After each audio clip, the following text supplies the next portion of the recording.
Hello, welcome to In Between. My name is Grace Kipasa and I have a very special guest with us today. We're here with an author, a gospel artist, a mother, an amazing female originated from the Ivory Coast, but she's currently living in the United States, precisely Houston, Texas. But today we're here to talk about her book that she has written called The Broken Heart of a Worshipper, an exciting title. So, ladies and gentlemen, Shira Kwame. Shira, how are you today? I'm doing well. Thanks for having me. How are you? How's everything going? How's life? How's music? How's all of that? Because I know that you're a gospel artist. You have an album that's out, and I've actually worked with you in a lot of different concerts that we've done. How is that part of your life and your journey going? I think it's going good for the most part. Definitely challenging, overwhelming. It couldn't be hard, but the Holy Spirit guides me in all my endeavors as far as my music career. Well, we're excited to have you here today. Thank you. And when I heard about the fact that you wrote the book, The Broken Heart of a Worshipper, the title itself it was just there. I'm like, how could the first thing I'm asking myself, what can come out of a broken heart of a worshiper? Like, I get that a lot. What is the thing that in between the broken heart of a worshiper? If you can talk to us about that. Definitely. When I got the title, well, I would say that us as humans are worshipers. That's what we were created to do. And I feel like when people think that you start walking with God, that your life is supposed to be peachy and roses. And God allows us to go through broken situations so that we be able to be humble enough to know that we need him. And so I wrote this book when I was going through a certain situation in my life, and I felt like, well, God, why am I experiencing this particularly? Did I do something wrong? Did I miss something? And the Lord told me, go back to the genesis of your story. And I started writing actually for me, because I was writing the things that hurt me, that I had not let go, the things that hurt me that I hadn't forgave, like other people. Ooh, that I forgiveness. hadn't. Yes. I was blaming a lot of people for the things that was happening in my life. Okay. And I actually blamed myself. I felt like there was situations where I could have been smarter. I could have avoided it. And so the guilt was on me. And when I started writing, the Lord gave me prayer points. And he showed me, okay, hey, this is, apparently you haven't let this go. I didn't know that I hadn't let a lot of things go. When he told me go back to the Genesis, I went back immediately to my childhood, the things that I could remember about my father, my mother, how I grew up. And then I realized I was in pain and that I wasn't healed. And that because I wasn't healed, I was running, looking for someone to comfort me. And that's when I wrote the book. Oh, comfort, forgiveness. Those are such key words in a Christian life that we have a tendency of skipping over, right? Of not talking about. Yes. And I know that a lot of people express themselves through their music, through their worship. Right. And when you speak about the heart of a book, like in the book, what are some key things that you could just highlight in the book? Because I know we talked about it, that happened in your life that you just, that part, like that period of your life was like, no, I'm done. I'm putting my Bible aside. I'm not picking up the microphone. What is that? Is that also in the book? That is also in the book. Fortunately and unfortunately, it's something that I'm really hesitant about sharing, but I feel like so many people have been in situations like mine, and I kind of want to raise awareness to those that are looking for love in the wrong places. Love. Yes, and love. I feel like I want to share a message to our generation. There was a time where people weren't getting married because they were comfortable, or they didn't feel that it was important. And now I feel like so many young people are getting married, but for the wrong reasons. I feel like they're jumping in to avoid sin, or they're jumping in to find comfort as far as financial. They're jumping in because they don't want to be alone. And so I talk about that situation because I went through it, and it took me to depression. And through that depression, there was a lot of things that I couldn't do, because how do you get up and speak to a room full of people? Right. How do you encourage when you're not encouraged yourself? True. How do you bring hope when you feel hopeless? True. And so that's in the book. So marriage, this is such a taboo question, especially in the African community. It is. And, I've had conversations with friends where we talk about people are getting married for Facebook now. Because, now, Right. if you're not proposed and it's not on Facebook, Right. it's Then not it's on not social real. media, then it's not real. Right. If you're not sharing pictures and what happened. But the funny thing is, people only share the proposal. Mm-hmm. They share the pictures. Mm-hmm. They share the highlights of the wedding. But the in-between, or how they got there, or how long they've been in the marriage, or what they're going through in the marriage, nobody shares those stuff on Facebook. No. So you decided to put some of this in your book. I did. Do you consider that, how as Africans, exposing a certain part of your life, or encouragement? Where do you fall in that? Because that's deep. I feel like it's both. Mm-hmm. But again, I've gotten that question so many times, and my answer is this. When you read the Bible, most of the heroes in the Bible, we know their flaws because the Bible didn't hide that from us. True. And so when I wrote this, I went to a certain my book committee, and we kind of went back and forth, and everybody shared their opinion and saying, okay, well, if you say this, is the public going to accept this? But here's the truth. We all go through the things that I wrote about. Oh. And people are needing to hear it, right, so that they know that they're not alone, and that if I was able to get through it, then you can get through it. Sure. It's something that I feel like I had to expose, because sin, once it's exposed, there's deliverance. And I talk about the sins that I went through, that I did. I talk about, I lay it all out there. It's out in the open. But I would want you to tell it all, because what I want is people out there to go and purchase this book, which is The Heart of a Broken Worshiper. Now, I know you talk about sin, okay? And I know you talk about all these things in the book. But my question is, whenever you read it, or whenever you go back to it, does it make you emotional? Does it bring back... Is it part of the book that brings back rage? Does it bring back inconsistency? Or is oh my gosh, I put too much out there, or people are gonna judge me? Judgment. How do you feel now that it's out there? It's out. Yeah. It's coming out in January, I believe. So, and it's gonna be in English and in French. Mm-hmm. So what? And then, surtout with us, and I say it in French, le monde francophone, how we happen to be a bit critical and judgmental towards the Christian world of worshipers, pastors. What are you expecting? What are you waiting to out of this book coming out? I know that it won't be easy to everyone, and I won't get accepted by everyone. But hey, I wrote this book inspired by the Holy Spirit, and it's to bring deliverance and hope. So I know I'm touching a lot of touchy subjects. So I'm already, it's like God already prepared me for me to, take whatever rocks that are going to be thrown. Because, hey, if I don't talk about it, somebody somewhere is hurting and feeling like, oh, they're the only person going through this, and they're not. And when it comes to, us as Africans, we genuinely don't talk about things, but most of us go through the same exact things. When I there's a chapter in my book where I talk about a vow that I did to God that I broke, and the consequences because of the vow that I broke.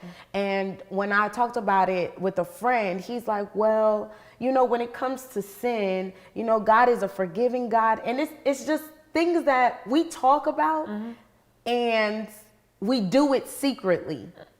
you know, and things need to be out in the open. Out in the open, totally. If you're transparent, there's no way that your life is not going to be glorious, because God is going to be able to pour whatever he needs to pour in you. But our problem is we close ourselves, we put ourselves in a box, and we hide in a closet, and then we come out as if we're so spiritual and holy. This book is not for the Pharisees. Or the religious. Yeah. No, it's about those who have been broken, who have been hurt, who have cried, who felt like, okay, I can't do this anymore. And where is the God that I'm serving?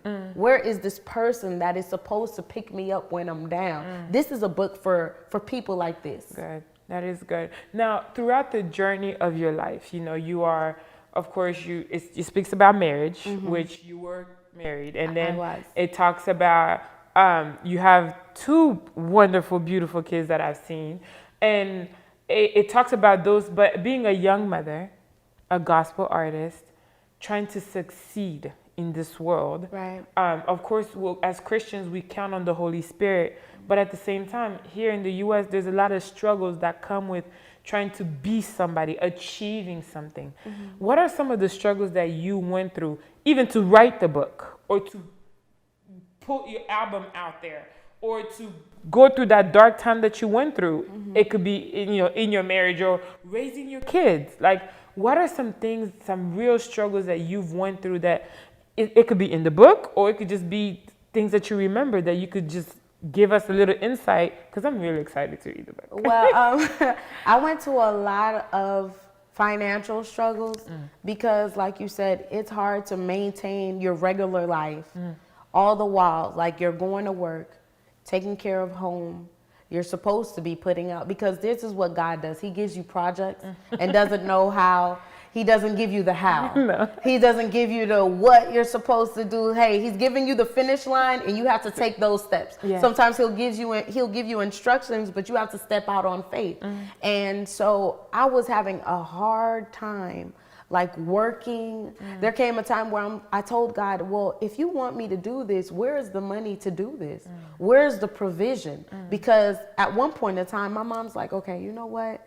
We all love God, and we all are Christians, but maybe you should just focus on your house right now. Maybe you need to focus on yourself. Forget about, putting out an album, and forget about, these projects. They'll come later. Well, listen, we have more of this. I want to hear more about, because I've also found myself in that situation. But we're going to take a quick break, and we'll be right back to hear more about the psalmist, about the financial struggles that she went through, about taking care of her house, like her mother said, after these messages.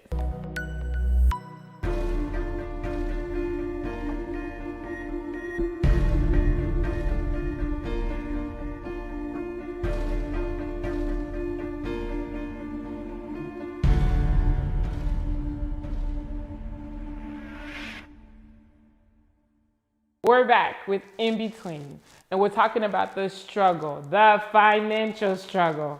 Financial struggle, Shira. Right. Let's talk about that. So, yeah, I was struggling financially and in a place where I knew that I couldn't do everything. And so I felt like, well, let me just not do it, because I can't. And so I stopped. I continued writing, but I didn't go to the studio anymore because I didn't have the means to. It's hard. It is. And a lot of people think that, if you want to put out an album, it just comes out like that. And that wasn't the case. So I started kind of doubting myself, like, okay, did God really call me to do this? Or maybe I'm going over, I'm pushing it, and it kind of took me a while. After working and realizing, okay, I can't work enough to be rich enough. For you to do your call. No, I can't. And in order for me to be fully rich, I need to do what I'm called to do. The gift pays. Right. But then you were going back to work. So you were doing the daily 8 to 5, you know how we do here in the US. Right. And I like the part where you said, I felt as if maybe I'm in the wrong calling. And I'm sure a lot of people feels like that. And I mean, I felt like that before, and I'm like, where am I? Like, Right. should I stay with my career where I Right. studied, but in that time you were going to work, did you feel uncomfortable? And then the questions that people ask, where are you? What happened? Where's the next album? Like all of those, the pressure. And then with the kids and the family, like, what were you feeling? Were you ready to give up? I Or had did given you- up. Oh, I had given up Oh, because God. when you get stuck in a routine, it's like you're not living, you're existing. existing. You're That's good, existing. that's You're good. just doing, okay, what everybody else expects you to do. Right. You're not pleasing God and you're not pleasing yourself. Right. You're just doing it because you feel like you have to.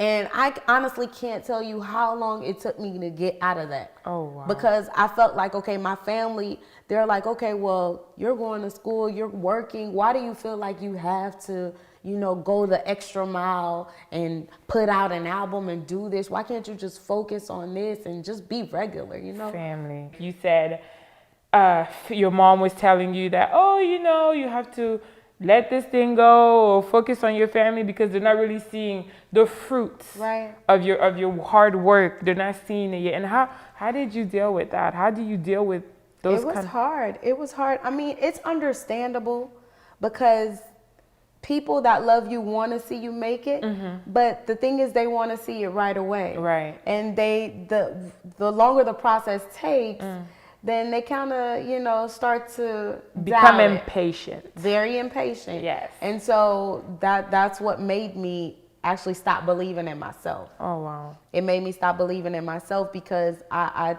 was thinking, okay, well, God, you did give me this gift, and we aren't giving gift for ourselves, it's for the world. Right. So if I can't pour myself out to the world or show myself to the world to be able to help, then what's the point?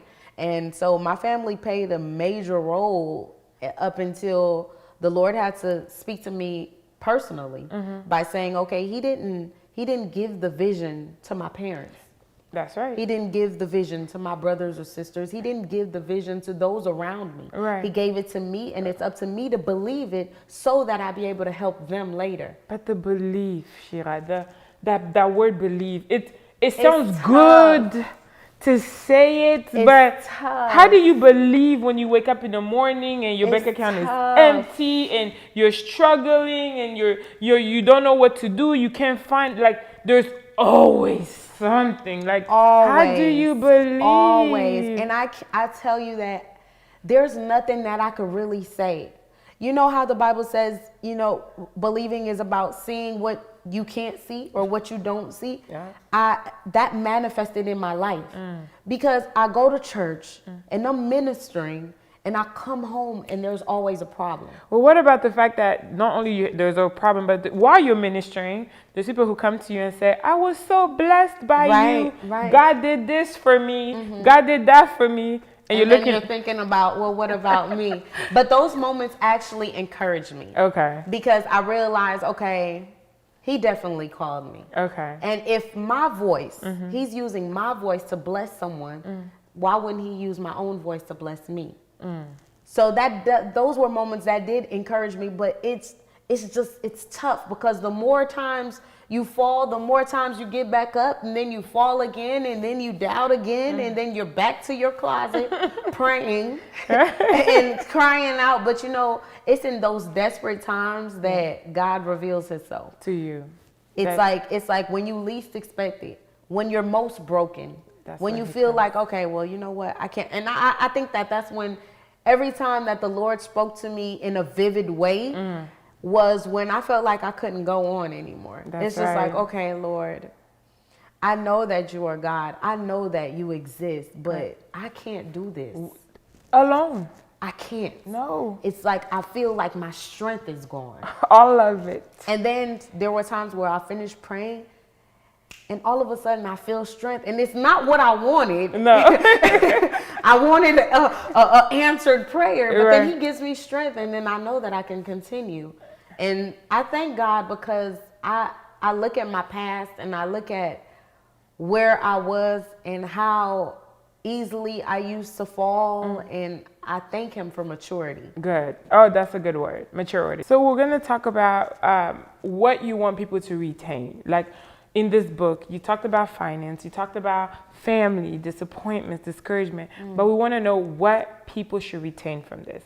But we will do that after we come back with this announcement. We're going to get to hear from the worshiper herself what she wants you to retain from this book and how you can relate to the experience that she went through. She's laying it all out there. We'll be right back.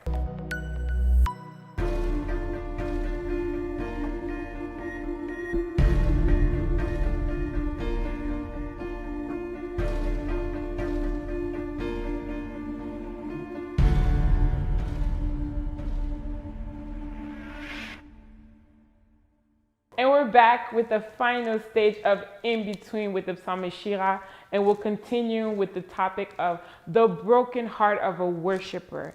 And we're talking about what exactly you want people to retain from this book. Okay. Like, what's the message? Because I'm already, like, I can't wait until it comes out. I want to hear your story. So what do you want people to retain from this? Ultimately, I want to bring hope. It's a message of hope. Okay. And I'm using my own testimony to be able to relate to others. Right. Because sometimes we read other people's stories, but we feel like they're so far away, or maybe they're too famous, or you can't relate because they're not explaining the brokenness. And I think that's what makes this book so special, because I didn't get scared or fear to hide certain things. I want to give a message of hope. Okay. A message of hope to those that feel hopeless. Okay. And I want to bring deliverance to those that went through certain things that they felt like they couldn't, break away from. Oh, wow. And break away from situations of life, pretty much what you're saying. Pretty much. So what are we expecting from Shira in the next couple of months, years? What are we expecting? What's up cooking? What's in the kitchen? Okay. What's going on in your kitchen? Okay, well, God has put a lot of things on my heart, but I mainly want to do seminars. Okay.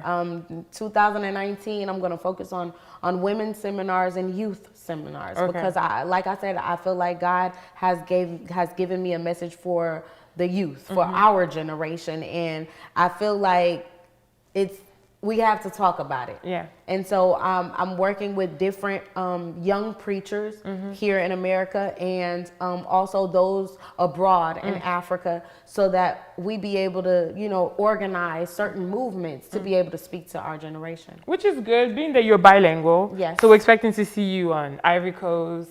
Of course. Congo, maybe. Yes.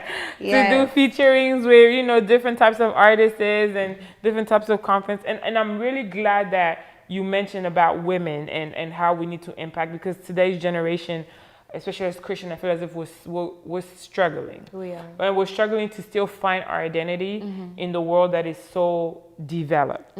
So maybe a next album? Or a next book? Which way are we leaning? I'm leaning more towards the book, but I do have songs that I've written, and I feel like I'm just going to release them throughout the year, not have a specific album, but I will be releasing singles. So when you do release singles, where do they find you? Facebook, YouTube page? Yeah, what are they? Amazon, iTunes, all the digital platforms. Social media, right? Yes. So I know you're on Facebook. I am. And it's Shira. Shira, I always have a hard time spelling your name. It's S-H-I-R-A. S-H-I-R-A. Yes, it's Hebrew. It's Hebrew. What does it mean? It means God's poetry letter. Oh, wow. Yes. That is beautiful. I think that's what makes me so sensitive. Listen, but then you wrote a book too, poetry, book, gospel. It just kind of all goes hand in hand. Well, I am absolutely excited to have you here with us at In Between. Thank you. And the part about the show that, of course, we're going to see you again, because I'm sure you have a lot of things that you have going on. Yes. But I just kind of wanted to talk about your book and the fact that it's coming out and what people should expect from your book. I will be a reader. When January comes, I want to put passages, I want to text. But one thing I do appreciate is, as an African woman, the fact that you decided to just lay it all out there and let the world know, and let the world see, and in such a young age. Being married, having children, working on your music career, and having a regular 8-to-5 job, and just going through all of that before even, your 30s, and now you're ready to talk about it. Yeah. And I'm sure that in the next years to come, there's more that the Lord will in store for me. And I'm sure there's going to be a lot of books coming out of that too. Amen. The part 2s, the step 2s of where you got. And I'm so happy to have you here with us. Thank you. So Thank you hopefully for we'll having see me. you again more. We'll talk a little bit more books. I mean, and besides that, like, what would you like to say to the world, those who are watching? Something they need to remember about Shira. I think that I'm forgettable. You can forget me. But what I want you to remember is ultimately God has given each and every one of us something special, something that no one else can duplicate, something that no one else can copy, and to never stop believing in yourself. But each time that it gets hard, close your eyes and think about the projects that are in your heart and push through. Push through. You got it here, ladies and gentlemen, at In Between with the gospel artist Shira, who came to talk to us not only about her upcoming book, The Broken Heart of a Worshipper, but the struggles that she's been through. She's just laying it all out there so that you could be blessed. And this is another way to evangelize, and this is another way that God uses us. It was so great to have you here. I'm really happy about what you have going on, and I'm excited, and I can't wait for the rest that is coming out. And like she said, the book is coming out, The Broken Heart of a Worshipper. And I'm excited for you guys. I think that you should go and get that book and read it. She's laying it all out there. She's telling you the truth be told behind her personal life and the struggles that she's been through and certain experiences that you can relate with. And go read. It's good to read, guys. Just take a book and read it. Until next time in Between, I hope to see you guys here where we talk about the depthness, the deep things that happens in our lives, the struggles that we go through, and whatever you have going on in your life. So make sure you join us at In Between. See you guys next time.